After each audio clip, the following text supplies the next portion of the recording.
Assalamualaikum warahmatullahi wabarakatuh. Perkenalkan, nama saya Rahmanela Prasetyo dengan NIM 24054360678 dengan teman saya. Perkenalkan, nama saya Anasya Triyuniar dengan NIM 2405436102333. Di sini kami dari kelompok 12, offering A, Pendidikan Tata Boga Angkatan 2024, akan menjelaskan materi tentang manajemen waktu. Video ini kami buat untuk memenuhi tugas salah satu mata kuliah perencanaan dan pembelajaran yang diampu oleh Ibu Dr. Nunung Nurjana, MKes. Untuk pembahasan yang akan kita bahas lebih lanjut, yang pertama ada definisi manajemen waktu, yang kedua ada prinsip manajemen waktu, dan strategi pengelolaan waktu. Secara umum, manajemen waktu dapat dipahami sebagai kemampuan untuk mengatur penggunaan waktu secara terencana dan terstruktur. Menurut buku Haines, manajemen waktu merupakan komponen penting dalam perencanaan pembelajaran yang mengatur kapan, berapa lama, dan dalam kondisi apa aktivitas pembelajaran harus dilakukan agar tujuan belajar dapat tercapai dengan efektif. Artinya, proses belajar tidak hanya berlangsung, tetapi benar-benar diarahkan sehingga setiap menit yang digunakan memiliki tujuan yang jelas. Sementara itu, menurut jurnal yang ditulis oleh Mandasari Fitri dan kawan-kawan, manajemen waktu adalah kemampuan individu dalam merencanakan, mengorganisasikan, dan mengendalikan waktu secara efektif dan efisien untuk mencapai tujuan tertentu. Penjelasan ini menekankan bahwa pengelolaan waktu bukan hanya soal menentukan jadwal, tetapi juga kemampuan untuk disiplin, mengatur prioritas, dan memastikan bahwa waktu yang digunakan memberikan hasil yang maksimal. Yang selanjutnya ada prinsip manajemen waktu. Menurut buku Haines, dicantumkan beberapa hal penting, diantaranya yang pertama, analisis dan evaluasi penggunaan waktu. Hal ini merupakan langkah awal untuk memahami bagaimana waktu kita benar-benar digunakan. Guru dan mahasiswa harus mencatat aktivitas harian beserta durasinya. Di sini kita bisa mengetahui dan melihat kebiasaan yang kurang produktif dan menemukan pemborosan waktu.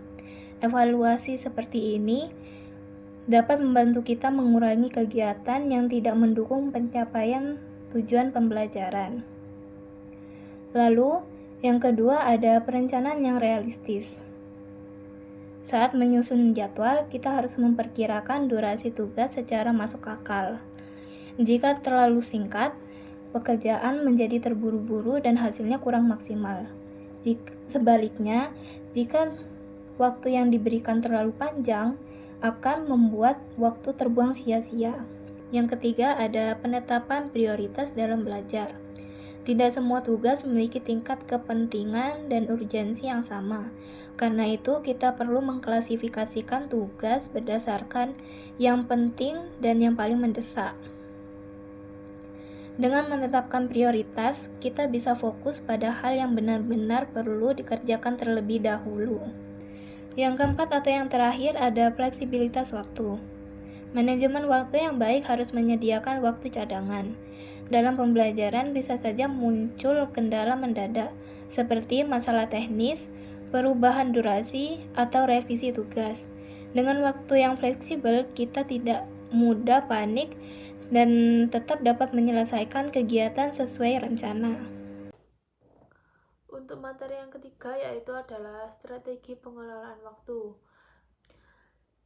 Yang pertama ada awal dan akhir pembelajaran. Jadi strategi pengelolaan waktu itu disusun mulai dari awal kegiatan pembelajaran hingga akhir kegiatan pembelajaran. Nah, pengelolaan waktu yang efektif itu dimulai dari pembukaan yang menarik dan penutupan yang bermakna atau bermanfaat yang sesuai dengan pembelajaran tersebut pada hari itu. Nah, jadi yang pertama ada pembukaan. Pembukaannya itu harus membangun fokus peserta didik dan motivasi melalui warm up atau pemanasan sebelum kegiatan pembelajaran.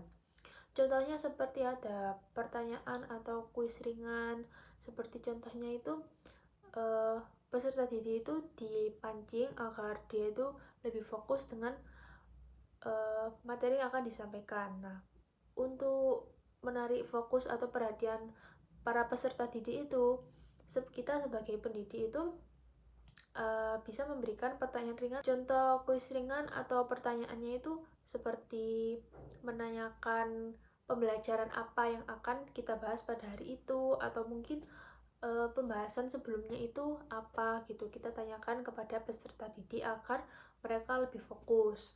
Setelah itu ada review materi sebelumnya seperti tadi. Nah, jadi sebelum kita memulai pembelajaran itu, alangkah baiknya kita mereview materi sebelumnya agar para peserta didik itu bisa mengingat dan lebih fokus untuk pembelajaran yang akan dimulai.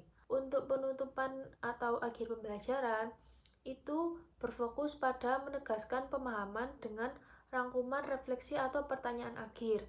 Contoh, kita sebagai pendidik atau kita sebagai guru itu dapat memberikan pertanyaan akhir. Contohnya seperti di akhir pembelajaran kita bisa menanyakan kayak, siapa yang dapat menyimpulkan atau memberi ringkasan pembelajaran apa yang sudah kita bahas pada hari ini, seperti itu contohnya. Terus meminta siswa itu untuk menyimpulkan seperti tadi, menyimpulkan pembelajaran apa yang sudah kita bahas pada hari itu agar melatih fokus peserta didik tersebut, seperti itu. Dan juga seperti menulis refleksi singkat agar pembelajaran itu terasa tuntas. Yang kedua ada PR dan belajar mandiri sebagai penguat pembelajaran. Seperti yang kita tahu bahwa PR atau pekerjaan rumah itu guru berikan kepada peserta didik agar peserta didik itu mengulang pelajaran yang ada di kelas pada hari itu. Nah, sedangkan belajar mandiri itu membuat siswa itu terbiasa untuk belajar sendiri. Yang pertama itu jika diberikan dengan tepat, ya, pekerjaan rumah ini itu dapat membantu siswa memahami kembali pelajaran dan melatih tanggung jawab serta kemandirian mereka. Dengan adanya pekerjaan rumah itu, mereka mampu melatih tanggung jawab mereka bahwa ada kewajiban yang harus dilakukan gitu. Tetapi dengan syarat PR ini nggak boleh diberikan terlalu banyak. Kedua itu siswa belajar mengatur waktu, menilai kemajuan, dan mencari sumber belajar sendiri dengan cara belajar mandiri tadi. Nah, contohnya seperti membaca materi tambahan, kemudian menulis catatan pribadi, dan mengikuti forum belajar online, seperti itu. Nah, yang ketiga itu tugas harus relevan, proporsionalnya, dan mendorong kemandirian. Nah, tugas itu harus sesuai kemampuan siswa agar tidak membebani dan mendorong kemandirian. Karena seperti yang sudah saya jelaskan tadi, kalau misalnya tugas atau PR itu terlalu banyak, itu kan kemampuan setiap siswa itu berbeda-beda. Nah, kalau misalnya kalau siswa tersebut itu misal ada yang ikut eskul atau ikut les lain seperti itu kan pasti jadwalnya siswa itu juga padat kan. Jadi kita sebagai guru itu juga harus memporsikan tugas atau PR tersebut itu yang relevan, seperti itu. Tidak boleh terlalu banyak. Yang kedua, PR yang terlalu berat itu bisa membuat siswa stres, dan tugas yang terlalu mudah itu nggak terlalu menantang gitu ya bagi mereka. Jadi kita memang harus bisa memporsikan tugas itu secara pas. Dan kita juga perlu menyesuaikan isi dari tugas tersebut dan durasi tugas agar tetap bermakna dan mendidik para peserta didik. Oke, yang keempat ada tujuan utama strategi pengelolaan waktu, yaitu untuk mengoptimalkan setiap menit pembelajaran agar kegiatan berlangsung secara efektif, efisien, dan bermakna. Dengan manajemen waktu yang baik, guru dapat mencapai target sesuai kurikulum, Sedangkan siswa itu bisa lebih fokus dan termotivasi untuk belajar. Hanya manajemen waktu berperan penting dalam proses pembelajaran agar pembelajaran menjadi lebih efisien dan terarah.